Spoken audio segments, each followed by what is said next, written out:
আসসালামু আলাইকুম প্রিয় শিক্ষার্থী বন্ধুরা, সবাইকে ওয়েলকাম জানাচ্ছি আজকের অনলাইন ক্লাসে।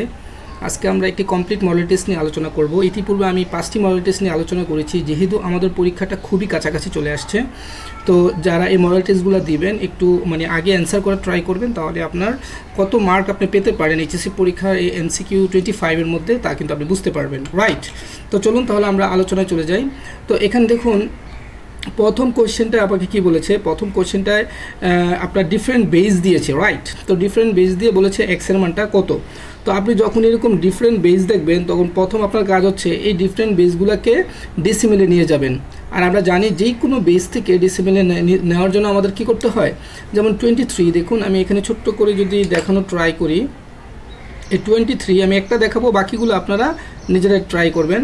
তো 23কে আমি যদি ডেসিমেলে নিতে চাই, এটা নিয়মটা হচ্ছে যে কোনো নাম্বার থেকে ডেসিমেলে নিতে হলে আমাদের গুণ করতে হয়, রাইট? তো গুণ করবো এখানে কত দিয়ে, 3 দিয়ে গুণ করব। আর এটার বেস কত, 5, তার মানে আমার কি হবে, ইনটু দিব 5 টু দি পাওয়ার কত থেকে শুরু হবে বলুন তো, 5 টু দি পাওয়ার 0, রাইট?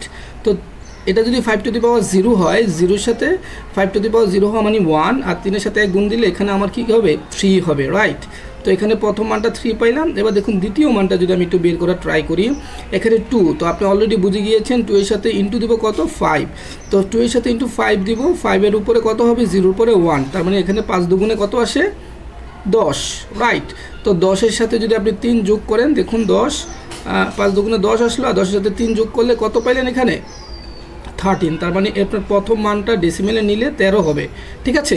অনুরূপভাবে দ্বিতীয় মানটাকে যদি আপনি একই রকম প্রসিডিওরে নেন, আমি একটু এখানে দেখাচ্ছি, দেখুন 24, তো 24কে যদি আপনি ডেসিমেলে নিতে চান, তাহলে আপনি জানেন প্রথম মানটা কত হবে, এটার বেস কত আছে, 6, তার মানে প্রথমে আপনি কি করবেন, 4 ইন্টু 6 টু দি পাওয়ার কত হবে, 0 থেকে শুরু হবে, রাইট?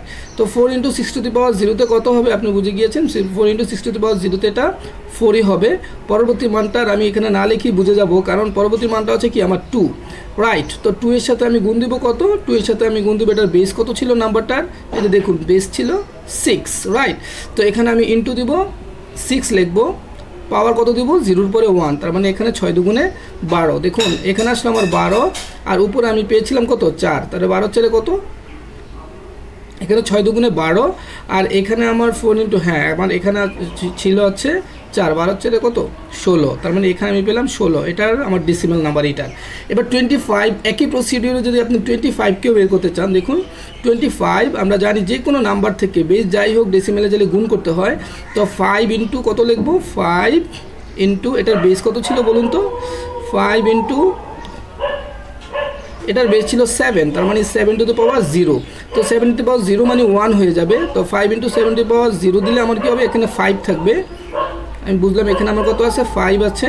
এবার দেখুন পরবর্তী আমার কত আছে, আবার 2, তো 2 এখানে লিখবো, 2 ইন্টু 7 টু দি পাওয়ার 1, তাহলে 7 দুগুণে কত, 14, তো এই মানটাকে আমি কত পেলাম, 14।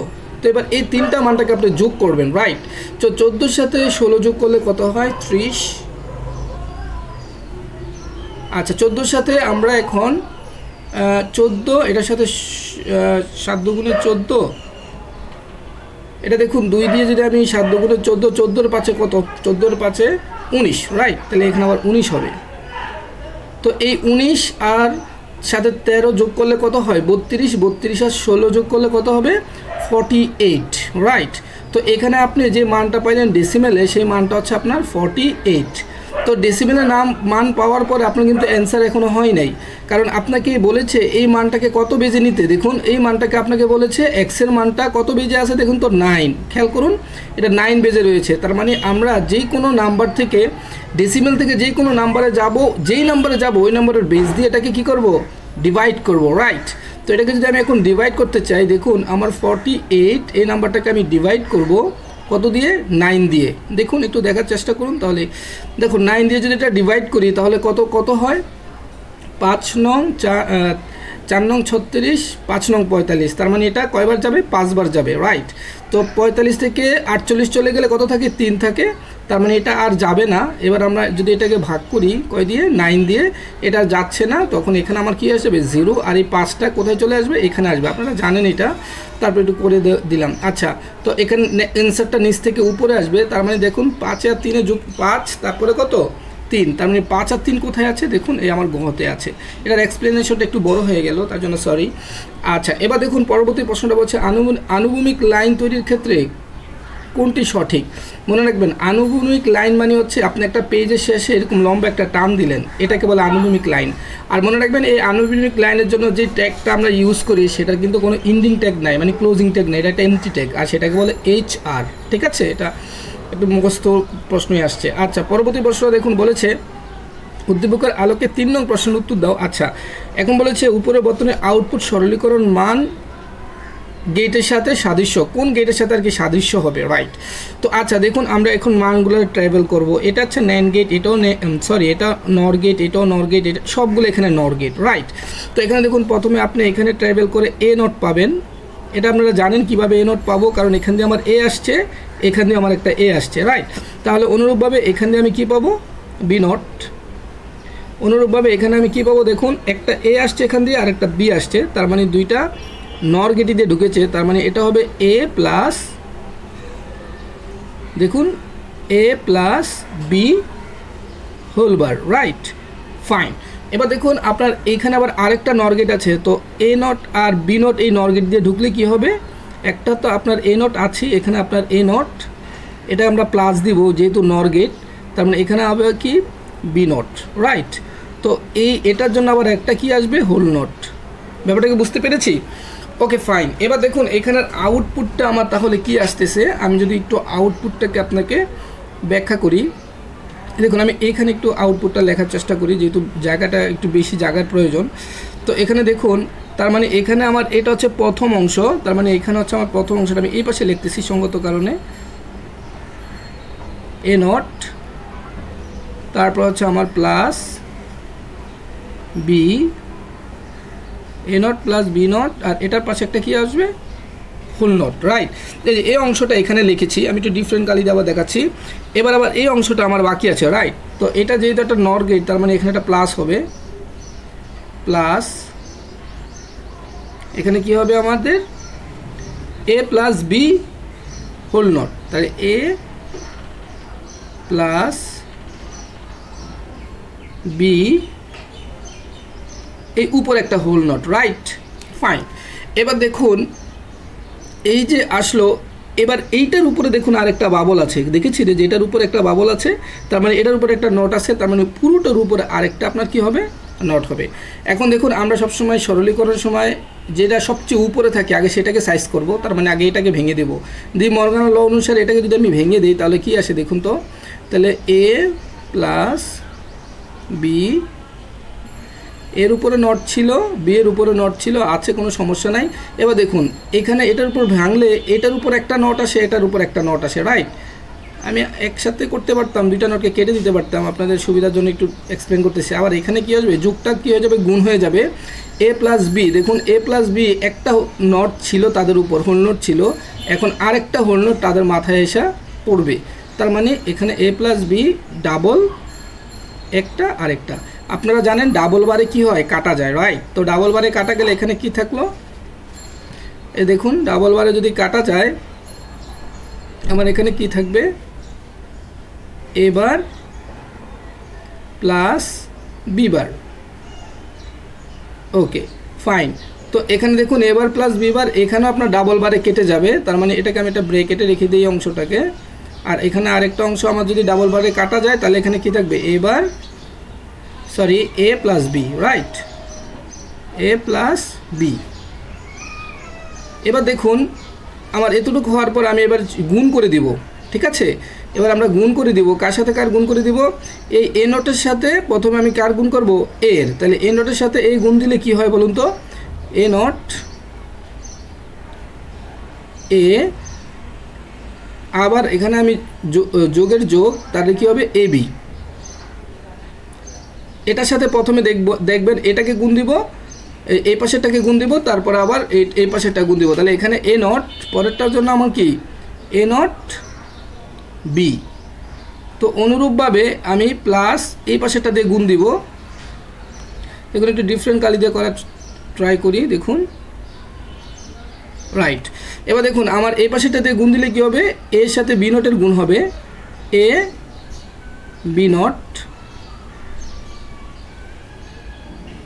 এ বি নট, তার মানে এই বি এর সাথে প্রথমে আমি এটার গুণ দিব, পরে এই বি নটের সাথে এটার গুণ দিব, তাহলে কি হবে প্লাস, এটা কি হবে বি নট বা বি ইন্টু বি নট, একই কথা, আগ পিছিয়ে কোনো সমস্যা নাই। এখন আপনার ডি মর্গানের লতে জানেন এ ইন্টু এ নট বা বি ইন্টু বি নট এই দুইটা শূন্য হয়ে যাবে, তো এই দুইটার আমার লেখার বিবেচ্য বিষয় না। এখানে দেখুন তাহলে আমার কি থাকলো, এখানে আমার থাকলো A not B plus A B not. এবার বলুন তো A not B plus A B not এটা কার মতো দেখতে? আপনারা অলরেডি গেস করে ফেলেছেন, এটা দেখতে অনেকটা এক্সোরের মতো, রাইট? এটা যা কথা এক্সোর কি কথা, একই কথা, রাইট? তার মানে এখানে আমাদের এক্সোর গেট কোথায় আছে সেটা আমাদের অ্যান্সার হবে, রাইট? ফাইন। এবার দেখুন আমরা এক্সোর গেট এখানে কি আছে কিনা আমরা দেখব, রাইট? এখানে এক্সোর গেট আছে, তার মানে এটাই আমাদের উত্তর। ওকে, এবার দেখুন পরবর্তী প্রশ্নটায় বলেছে ন্যান্ড গেটের আউটপুটকে নট গেট মধ্যে দিয়ে প্রবেশ করালে কোন গেট পাওয়া যায়? সহজ কথা, আপনি ন্যান্ড গেটের মধ্যে যদি আপনি নট গেট দেন তাহলে ন্যান্ড গেটের আউটপুটটা কী হইতে পারে, লাইক এরকম হইতে পারে এ বি, আর যেহেতু ন্যান্ড গেট গুণ সম্পর্ক আর উপরে একটা বার আছে, তো এটা যদি আরেকটা নট গেটের মধ্যে ঢুকেন তাহলে এই বার আসলে আরেকটা বার আসবে, তো এই বার দুইটা কেটে যাবে, কেটে গিয়ে এটা স্বাভাবিক অবস্থা মানে এন্ড হয়ে যাবে, রাইট? আশা করি ব্যাপারটা বুঝতে পেরেছেন। এবার দেখুন নাম্বার 5, আমি একটু দ্রুত যেতে হবে কারণ আমার 25 মিনিটসের মধ্যে আমি এটা ইনশাআল্লাহ কমপ্লিট করার চেষ্টা করব। এবার দেখুন এক্সোর যে সকল গেটের সমন্বয়, মনে রাখবেন এক্সোর গেট সকল মৌলিক গেটের সমন্বয় তৈরি হয়, কারণ এটাকে অনেক সময় সমন্বয়ের গেট বলা হয়, তার মানে এন্ড অর নট এই তিনোটাই রাইট। এটার প্রমাণটা হচ্ছে দেখুন একটু আগে যে আমি এক্সোরের গেটটাকে আপনাকে ব্যাখ্যা করেছি, তাহলে আপনি আরও বুঝবেন। দেখুন এই যে আমি এক্সোর গেটটা যে ব্যাখ্যা করেছি, এখানে দেখুন লাস্টে আমি এক্সোরের যে আউটপুটটা পেয়েছি এটা দেখুন, এখানে একটা নট আছে, রাইট? এখানে একটা এন্ড আছে, রাইট? এখানে একটা অর আছে, রাইট? এখানে একটা এন্ড আছে, রাইট? এখানে একটা নট আছে। আপনারা কি বুঝতে পারতেছেন ব্যাখ্যাগুলা, রাইট? তার মানে আমরা বুঝলাম যে একটা নর গেটের মধ্যে কি থাকে, সমন্বিত গেট বা সবগুলো গেটই একটা নর গেট নিয়ে তৈরি হয়। Okay fine. এবার দেখুন আমরা পরবর্তী প্রশ্নে চলে যাব। পরবর্তী কোশ্চেনটা বলেছে তার মানে এখানে কৃত্রিম উপগ্রহের ভূপৃষ্ঠ থেকে, এটা স্যাটেলাইট থেকে প্রশ্নটা আসছে, মনে রাখবেন ভূপৃষ্ঠ থেকে আমাদের যে জিও স্টেশনারি বা কৃত্রিম উপগ্রহগুলা বা যেটাকে আমরা স্যাটেলাইট বলি সেগুলো অবস্থান করেছে ভূপৃষ্ঠ থেকে 36,000 কিলোমিটার উপরে। হ্যাঁ, এটা স্যাটেলাইট থেকে কোশ্চেনটা আসছে। Okay fine. আচ্ছা এবার দেখুন তাহলে আমার উত্তর হবে গ। এবার বলছেন নিচের কোনটি বায়োমেট্রিক্সের সাথে সম্পর্কিত নয়? আপনারা অলরেডি বায়োমেট্রিক্স জানেন, সম্পর্কিত নয় মনে রাখবেন আঙ্গুলের ছাপ বায়োমেট্রিক্সের সাথে সম্পর্কিত। এটা হচ্ছে আপনার আঙ্গুলের ছাপ, কণ্ঠস্বর, ডিএনএ। এই ডিএনএটা হচ্ছে শারীরিক মানে ফিজিওলজিক্যাল, আঙ্গুলের ছাপটাও ফিজিওলজিক্যাল, আর বিহেভিয়ার হচ্ছে কণ্ঠস্বর। আর শরীরের রং এটা কিন্তু কিসের সাথে নয়, বায়োমেট্রিক্সের সাথে সম্পর্কিত নয়। তার মানে এটাই হবে উত্তর। ওকে, আমি উত্তরটাকে ক্রস দিয়ে বোঝাচ্ছি যেহেতু ওগুলো সবগুলো রাইট দিয়েছি, সরি ফর দ্যাট। ওকে, এবার দেখুন 8 নম্বরটা বলেছে কম্পিউটার ও মাল্টিমিডিয়া প্রজেক্টরের মধ্যে ডেটা সঞ্চালনের মোড। আপনি সহজ, আপনার ক্লাসে তো কম্পিউটার আছে, রাইট? তো কম্পিউটার থেকে আপনি দেখবেন একটা বিজিএ কেবলের মাধ্যমে মাল্টিমিডিয়া একটা সংযোগ দেয়। দেখুন সংযোগ দিয়ে আপনি কি করতেছেন, প্রজেক্টরে কোনো একটা ক্লাস দেখতেছেন। তো এই ক্লাসটা দেখলেন, তো প্রজেক্টর কি কখনো কম্পিউটারকে কোনো বার্তা দিতে পারে? কখনোই দিতে পারে না। তার মানে এটা একদিকে যায়, তার মানে এটা সিমপ্লেক্স। ওকে, বুঝতে পেরেছি? আচ্ছা এবার দেখুন বলছে ডিজিটাল সংকেতকে অ্যানালগ সংকেত রূপান্তর করে কোন ডিভাইস? এটা মনে রাখবেন মডেম, কিন্তু এই প্রশ্নটা পুরোপুরি ভালো হয় নাই। প্রশ্নটা এরকম হওয়া উচিত ছিল ডিমোডুলেটর, কারণ আমরা জানি ডিমোডুলেটর কি করে, ডিজিটাল সংকেতকে অ্যানালগ সংকেতে রূপান্তর করে। তো আপনাদের সহজ করার জন্য এই মডেমের উত্তরটা এখানে হয়েছে। তবে এই প্রশ্নটা অ্যাকচুয়াল হওয়া উচিত ছিল যে ডিজিটাল ডিভাইস, কোন ডিজিটাল ডিভাইসের সাহায্যে অ্যানালগ সিগন্যালকে ডিজিটাল এবং ডিজিটাল সিগন্যালকে অ্যানালগে রূপান্তর করে, তখন এটা মডেম হওয়া উচিত ছিল। আচ্ছা যাই হোক, এবার আর বাকিগুলো কেন হয় নাই জানেন, রাউটার আপনার এটা সিগন্যাল নিয়ে কাজ করে না, রাউটার আইপি অ্যাড্রেস নিয়ে কাজ করে। আর হাবার সুইচ আমরা কি করি, হাবার সুইচের মাধ্যমে নেটওয়ার্কে এক্সটেন্ড করি, রাইট? আচ্ছা এবার দেখুন এখানে বলেছে 10 নম্বর প্রশ্নটা বলেছে কম্পিউটার নেটওয়ার্কের আওতায় বেচা কেনাকে, এটা একেবারে ই কমার্স। আর এটার ফুল ফর্মটা মনে রাখবেন, ই কমার্স মানে ইলেকট্রনিক কমার্স। ওকে, এটা নিয়ে আর আলোচনা করব না, এটা সহজ। আচ্ছা এবার দেখুন বলেছে উচ্চ ফলনশীল ধান গবেষণা, মনে রাখবেন উচ্চ ফলনশীল ধান গবেষণা বলুক, উচ্চ ফলনশীল কলা গবেষণা বলুক, উচ্চ ফলনশীল যে কোনো কিছু গবেষণা বলুক, মানে যেখানে এগ্রিকালচার রিলেটেড কোনো একটা জিনিস থাকবে তখনই আপনি বুঝবেন এটা জেনেটিক ইঞ্জিনিয়ারিং। কারণ জেনেটিক ইঞ্জিনিয়ারিং বেসিক্যালি জিন গবেষণা তত্ত্বের মাধ্যমে এগ্রিকালচারে আপনাকে বিশাল একটা মানে অবস্থা তৈরি করে, যেখানে খাদ্য স্বয়ংসম্পূর্ণ করতে আপনাকে সাহায্য করবে। যেমন অল্প জায়গায় অনেক বেশি মানে খাদ্য শস্য উৎপাদনে সাহায্য করবে, এখানে সেই কথাগুলাই বলেছে। তার মানে উত্তরীয় যে প্রযুক্তিটা সেটা হচ্ছে জেনেটিক ইঞ্জিনিয়ারিং। আমি আবারও যে কথাটা বলেছিলাম যে এগ্রিকালচার রিলেটেড কোনো প্রযুক্তির কথা বললেই যেখানের মাধ্যমে খাদ্য সম্পূর্ণ হবে বা নতুন প্রজাতির কোনো কিছু উদ্ভব হবে তখনই মনে রাখবেন সেটা জেনেটিক ইঞ্জিনিয়ারিং। আর বাকিগুলো কেন হয় নাই সেটা আপনারা দেখুন, বায়োমেট্রিক্স তো হবে না, রোবোটিক্স হবে না, ভার্চুয়াল রিয়েলিটি তো আপনারা জানেন। ওকে ফাইন, এবার বলেছে ভার্চুয়াল রিয়েলিটির মাধ্যমে নিরাপদে করা যায়, আপনি ড্রাইভিং লাইসেন্স শিখতে পারবেন, এটা রাইট। ডাক্তারি, যেমন ডাক্তারির অনেক কমপ্লিকেটেড কাজ আমরা ভার্চুয়াল রিয়েলিটির মাধ্যমে দেখি। আর বিমান চালানো, বিমানের যেই আপনার মানে সিমুলেশন বলা যায়, যে বিমানের যে আপনার বিমানের চালাবেন কিন্তু বিমানের মতো ফ্লেভার দিবে, আসলে এই প্র্যাকটিসগুলো করার জন্য আপনাকে ভার্চুয়াল রিয়েলিটি খুবই হেল্পফুল করবে। ওকে, এবার নাম্বার 13 বলছে ডেটা পাঠানোর বিকল্প পথের ব্যবস্থা আছে কোন টপোলজিতে। মনে রাখবেন প্রত্যেকটা টপোলজি কোনো না কোনো কিছুর উপর ডিপেন্ড করে, কিন্তু ম্যাচ টপোলজি কারোর উপর ডিপেন্ড করে না, কারণ ম্যাচ টপোলজি প্রত্যেকটা কম্পিউটার বাই ইন্ডিভিজুয়াল প্রত্যেকটা কম্পিউটারের সাথে কানেক্ট থাকে, এই কারণে এটার বিকল্প ব্যবস্থা রয়েছে। ওকে, এইবার দেখুন আমরা যে প্রশ্নটা নিয়ে আলোচনা করব, এই প্রশ্নটা একটু লেন্দি আলোচনা হতে পারে, দেখি আপনারা বুঝতে পারেন কিনা। রাইট, এখানে দেখুন এই প্রশ্নটা দেখে আগে বুঝবেন, এই যে ইন্ট নিয়েছে এটা হচ্ছে ডেটা টাইপ, আপনারা জানেন এটার নাম হচ্ছে কি ডেটা টাইপ। আচ্ছা, এটা হচ্ছে আপনাদের ডেটা টাইপ। 2 নম্বর হচ্ছে আপনি ডেটা টাইপটা ইন্টিজার টাইপের, তার মানে এখানে পূর্ণ সংখ্যা নিয়ে কাজ করবেন। আর একটা ভ্যারিয়েবল এন নিয়েছেন, আর আই হচ্ছে আপনি লুপ চালানোর জন্য নিয়েছেন, মানে ইনিশিয়াল ভ্যালুটাকে ডিক্লেয়ার করার জন্য। আর এস মানে হচ্ছে কোনো একটা পাত্র যেখানে আপনি সামের মান বের করবেন। তার মানে আমি বুঝেছি এটা একটা সিরিজের ধারা, মানে এটা দিয়ে আপনি সিরিজ করতে পারবেন। এখন এই সিরিজটা কি হবে সেটা যদি আপনি দেখতে চান তাহলে আপনি কিন্তু সেটাও করতে পারবেন। দেখুন এই সিরিজের ধারাটা কিভাবে আসছে আমি একটু দেখাই যদি আপনাকে। এখানে আপনি এন এর মানটাকে স্ক্যান করেছেন, তার মানে ইউজার এন এর যে কোনো মান দিতে পারবে। রাইট, এতটুকু বুঝছি তো। এবার দেখুন আপনি এন এর মানটাকে প্রথমে কি করে দিলেন, ডিক্লেয়ার করে দিতেছিলেন যে এস এর মানটা আমার 0, মানে আমার প্রথমে যে পাত্রটা ছিল যেটার ভিতরে আমি যোগ করে মানটাকে রাখবো, অ্যাসাইন করব, সেই মানটা আমার 0 আছে। রাইট, এবার আই এর মানটা 2 থেকে শুরু হয়েছে, তার মানে এখানে আপনার আপনার লুপের প্রথম যে ভ্যালুটা সেটা হচ্ছে 2। এতটুকু বুঝছি তো। এবার দেখুন পরবর্তী অংশ বলছে আই লেস দেন ইকুয়াল বলে নাই, আই লেস দেন এন, মানে আই এর মানটা এন এর মান পর্যন্ত কন্ডিশনে দিয়েছে। তারপরে আই এর মান আই প্লাস প্লাস মানে এক এক করে বাড়বে, তার মানে আপনার প্রথম লুপের প্রথম মানটা আই, পরে আপনি বুঝে গেছেন পরবর্তী মানটা কত হবে 2, 2 এর পরে কত হবে 3, 3 এর পরে কত হবে 4, রাইট, 4 এর পরে কত হবে 5, 5 এর পরে কত হবে 6, 6 এর পরে কত হবে 7। এই যে এরকম করে আপনার মানটা আপ টু আপনি ইউজার যত পর্যন্ত জানতে চায় অত পর্যন্তই আমি যাব। রাইট, এতটুকু বুঝছি তো, ফাইন। এবার দেখুন আপনাকে বলেছে যে আপনি এস এর মানটাকে, এটাকে মনে রাখবেন এই অংশটা হচ্ছে লুপ, ভালো করে একটু খেয়াল করুন, আমি যদি একটু দেখাই এই অংশটাকে বলা হয় লুপ। আর লুপের কয়েকটা অংশ দেখুন, এটাকে ইনিশিয়ালাইজেশন বলে, এটাকে কন্ডিশন বলে, আর এটাকে আপডেট বা ইনক্রিমেন্ট বলে, আর এটা হচ্ছে লুপের বডি। ঠিক আছে, এইটুকু হচ্ছে লুপের বডি, মানে এই জায়গাটায় মূল কাজটা হবে। হ্যাঁ, আচ্ছা, যদি কন্ডিশনটা সত্য হয় মনে রাখবেন এটা লুপ বডিতে ইন করবে, আর যদি মিথ্যা হয় তাহলে লুপ বডিতে না ঢুকে এটা সরাসরি মানটাকে প্রিন্ট করে দিবে। কাকে প্রিন্ট করবে? এসকে প্রিন্ট করবে। এই যে এসের যে মানটা থাকবে সেই মানটাকে প্রিন্ট করবে। এটা হচ্ছে মূল কথা। এবার দেখুন আপনাকে প্রশ্ন বলেছে প্রোগ্রামে রান করালে কিবোর্ডে 7 টাইপ করলে, এখানে এই 7 বলতে এখানে ভালো করে মনে রাখেন 7 টাইপ করা বলতে এখানে এন এর মানকে বোঝানো হয়েছে যে আপনি এন এর মানটাকে 7 দিলেন। তো এন এর মান 7 দিলে এটা কী হবে? রাইট, এটাই তো আমার জানার বিষয়। দেখুন এন এর মান 7 দিলে আপনি যেটা করবেন, আচ্ছা এন এর মান যদি আপনার 7 হয় তাহলে আপনি কি করতে পারেন আমি এখানে দেখাচ্ছি।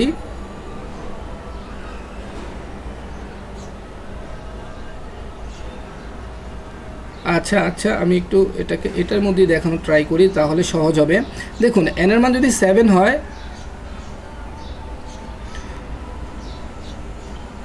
রাইট, যদি আপনার এন এর মানটা 7 হয় তাহলে আপনি এটাকে কিভাবে আগাবেন? রাইট, তো আচ্ছা দেখুন, তো আমার এখানে যেহেতু এটা ছিল, রাইট, এবার ঠিক আছে। আচ্ছা এবার দেখুন, তো এন এর মানটা যদি 7 হয়, আপনি একটু প্লিজ যদি কাইন্ডলি একটু মনোযোগ দেন তাহলে আপনি এটা বুঝতে খুব সহজ হবে। এন এর মান 7 মানে হচ্ছে আপনার এই লুপের প্রথমে আয়ের মান 2, তো আয়ের মান যদি আপনার 2 হয়, দেখুন কন্ডিশনটা আপনি একটু খেয়াল করুন। এই জায়গাটাকে আমার একটু এক্সপ্লেন না করে আমি যেতে পারবো না, কারণ এই জায়গাটা আপনার বুঝতে হবে। আমি একটু মুছে দিই এই জায়গাটা।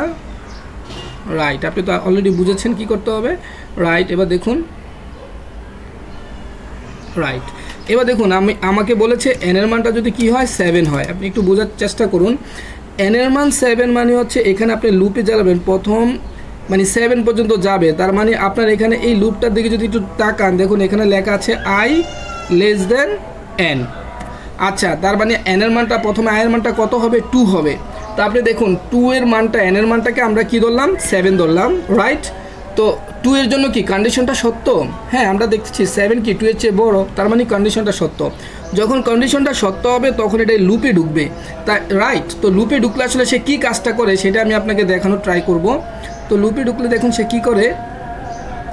সে লুপে ঢুকলে প্রথমে এস, এই যে লুপে ঢুকা মানে এই যে এই লাইনটা কাজ করবে, এই যে এই লাইনটা। তাহলে আমি এই লাইনটা এখানে একটু লিখি, S equal S plus I. Right, S plus I. Okay fine. এবার আপনি দেখুন এখানে এস এর মানটা কত। তো আমি প্রথমে ইনিশিয়াল বলে দিয়েছি এস এর মানটা 0, তার মানে এখানে আমি 0 বসাবো। প্লাস আই এর মানটা কত ছিল? 2। রাইট, তো ইকুয়াল আমি এখানে কত পাবো? 2 পাবো। মনে রাখবেন এই 2 আমার এই এস, মনে করেন এটা প্রথম লুপ, এই প্রথম লুপে S1 এর জন্য এটা কাজ করলো। তাহলে এখন S1 এ আমার কত আছে? 2 আছে। তো এই কন্ডিশনটা এখন কি করবে? উপরে যাবে, যে মানটাকে আপডেট করবে। তো আগে আয়ের মান 2 ছিল, এখন আয়ের মান কত হবে? 3 হবে। রাইট, তো 3 হলে এটার পরবর্তী লুপের জন্য আমরা যদি যাই, S2 এর জন্য আমার আয়ের মানটা এখন 3 হয়ে যাবে। আর S এর মানটা কত ছিল? 2 ছিল।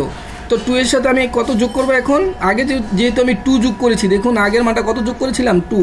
এখন যেহেতু 1 বেড়েছে, এখন হবে 3। রাইট, তো 2 আর 3 যোগ করলে এখানে কত হবে? 5। রাইট, তার মানে এটা হচ্ছে আমার তখন 5 হলো যখন আয়ের মান কত ছিল? 3 ছিল। এবার পরবর্তী দেখুন, আমরা যদি এরকমভাবে লুপটাকে বাড়াইতে থাকি, দেখুন এবার আমার এস এর মানটা কত আসবে? এস এর লুপটা 3 নম্বর এস লুপ কাজ করবে। তো 3 নম্বর এস লুপ কাজ করে আয়ের মানটা আমার তো 1 বাড়বে, তাহলে পূর্বে ছিল 3, এবার হবে 4। আর এস এর মানটা আমার কত জমা আছে? 5। তার মানে এখানে আমার লিখবো হচ্ছে 5 ইকুয়াল আমার আয়ের মানটা কত হলো এখন? 4। তো আয়ের মান 4 হলে কন্ডিশনটা সত্য কি না? হ্যাঁ সত্য। তার মানে এখন দেখুন এস এর মানটা ছিল 5 এর সাথে আমি যোগ করব 4। রাইট, এখানে আমার মান কত আসলো? 9। ওকে, এবার দেখুন আয়ের মানটা আবার আমি কি করব? বাড়িয়ে দিব। ডিফারেন্ট কালি দিয়ে দেখাচ্ছি, তাহলে জায়গাটা দেখতে পারবেন। ডিফারেন্ট কালি দিয়ে দেখাচ্ছি। Okay fine. এবার এস আমার 4 চলে যাবে, এস এর মানটা 4। দেন আমার এবার দেখুন এস এর মান 4, আর আমার যে এস এর মানের জমা ছিল কত? 9। এই 9 লিখবো। আয়ের মানটা আবার 1 বাড়বে, তো 4 ছিল, এখন 1 বেড়ে 5 হবে। রাইট, তো 5 হলে আমার কত হলো মান? দেখুন তো 9 এর সাথে যদি 5 যোগ করি তাহলে কত হয়? 14। রাইট, 9 এর সাথে যদি আমরা 5 যোগ করি তাহলে 14 আসে। তারপর আমরা দেখুন এবার আয়ের মানটা আরেক বাড়িয়ে দিব। এবার আয়ের মানটা আমরা 6 নিব, তার মানে এস পরবর্তী ধাপে হচ্ছে S5 এ আমরা আয়ের মানটা কত দিব? 6 দিব। আর আগে আমার 14 তো এস এর মান ছিল, তো এস এর মানটা 14 প্লাস আয়ের মানটা হচ্ছেন 6। তো 14 আর 6 কত হয়? 20। রাইট, তো 14 আর 6 আমার কত হলো? 20। তো এখানে আমি 20 লিখবো। এবার দেখুন আয়ের মানটা আবার 1 বাড়িয়ে দিব। তো এখন আয়ের মানটা যদি আমি 7 করি, তো আমি যদি বলি 7 লেস দেন 7, কন্ডিশনটা কিন্তু তখন মিথ্যা হয়।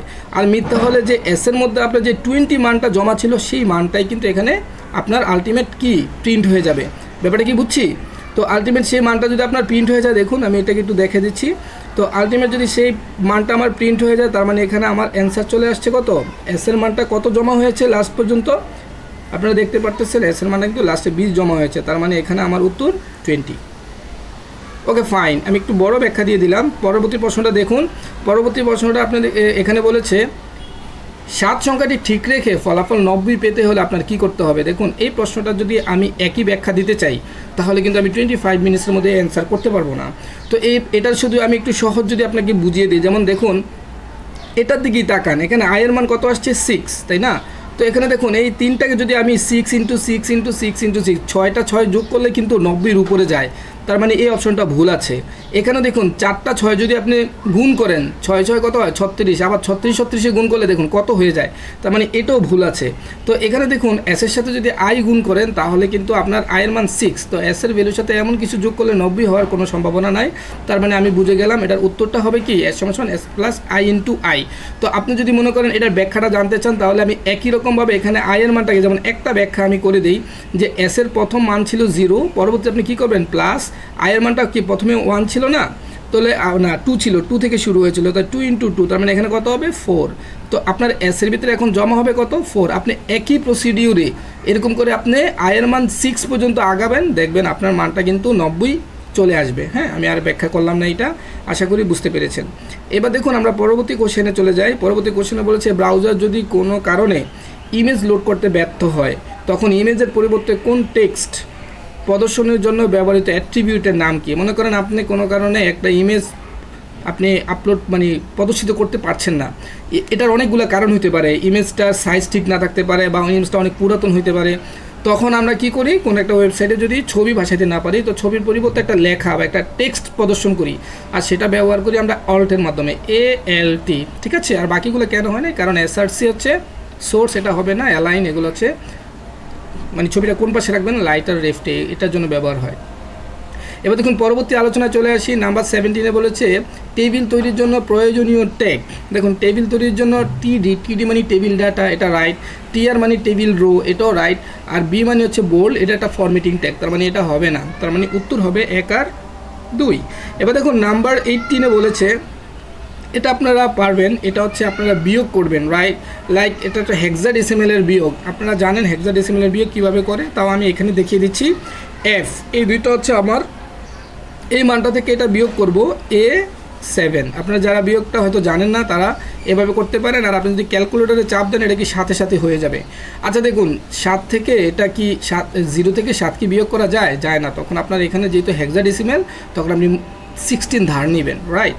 তো 16 থেকে যদি আপনি 7 বিয়োগ করেন তাহলে কত হয়, দেখুন 16 থেকে যদি 7 বিয়োগ করেন তাহলে আপনার কত থাকে 6, এটা তো 16, তো 16 থেকে যদি আপনি 7 বিয়োগ করেন কত হয় বলুন তো, 7 9 থাকে, রাইট 9, আর আপনার হাতে থাকবে 1 এর সাথে যোগ হবে, যোগ হয়ে এটা কত হবে B হবে।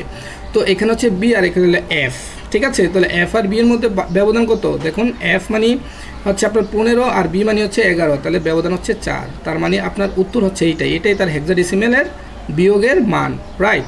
তো এখানে ব্যাপার হচ্ছে এখানে যদি অঙ্কটা শেষ হয়ে যেত তাহলে তো ভালোই হতো, কিন্তু তারা এখানে শেষ করে নাই, এখানে কি করেছে এটা একটা অপশন দিয়েছে, তার মানে এইটা আমি রাইট পেয়েছি। এখন এইটা ঠিক আছে কিনা এটা দেখার জন্য বুদ্ধি আছে। দেখুন বাইনারি না, আপনি হেক্সাডেসিমেল থেকে বাইনারি ক্যালকুলেটরে চাপ দিবেন, অথবা আপনি এইভাবে করতে পারেন। দেখুন 9কে যদি প্রকাশ করতে চান, এটার ম্যাজিক নাম্বারটা তো আপনারা জানেন, ম্যাজিক নাম্বারটা কত ছিল 1 2 4 8, রাইট, এটা আমাদের ম্যাজিক নাম্বার ছিল। তো এখানে আমরা 9 বানাইতে গেলে 8কে লাগবে আর 1কে লাগবে, রাইট। তার মানে এখানে একটা 1 হবে, বাকি দুইটা আপনার কি হবে 0 হবে, আর লাস্টেরটা 1 হবে, কারণ 8 আর 1 9। তো 4কে যদি বানাইতে চান একই প্রসিডিউরে দেখুন 0 হবে, আর বাকি 4 নাম্বার ঘরটা কি হবে 1 হবে, বাকি দুইটা 0 হবে। তো এটা দেখুন আপনার বাইনারির সাথে মিলে কিনা, দেখুন এটা আপনার কিন্তু বাইনারির সাথে মিলে না, কারণ এখানে আছে 1 0 1 0 11, এখানে কত আছে এটার সাথে এটা মিলে না, তার মানে এটা হবে না। আর এটাকে আপনি ডেসিমেলে কি এখন অবশ্যই নিতে পারবেন, হেক্সাডেসিমেল থেকে ডেসিমেলে যদি আপনি নিতে চান, আপনারা জানেন যে কোনো নাম্বার থেকে ডেসিমেলে যেতে হলে গুণ করতে হয়, রাইট। তো আপনি 9 দিয়ে এটাকে গুণ করলে প্রথমে 9 হবে, আর এখানে আপনার 64 হবে, রাইট, 64 আর 9 73, তার মানে আমাদের এটা আপনি ক্যালকুলেটর দিয়ে করবেন, আমরা এই কারণে সময় নিচ্ছি না। তাহলে আমার 1 আর 3 এখানে অ্যান্সার হবে, ঠিক আছে।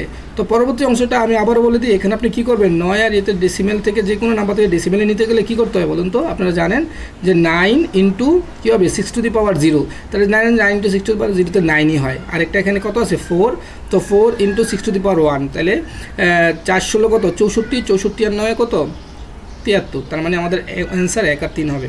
আচ্ছা এবার দেখুন ফ্লোট ডেটা টাইপের জন্য আপনার মেমোরি কত বাইট, এখানে দেখুন একটু কথা ইম্পর্টেন্ট যে বাইটের কথা বলেছে, বিটের কথা বলে নাই, রাইট।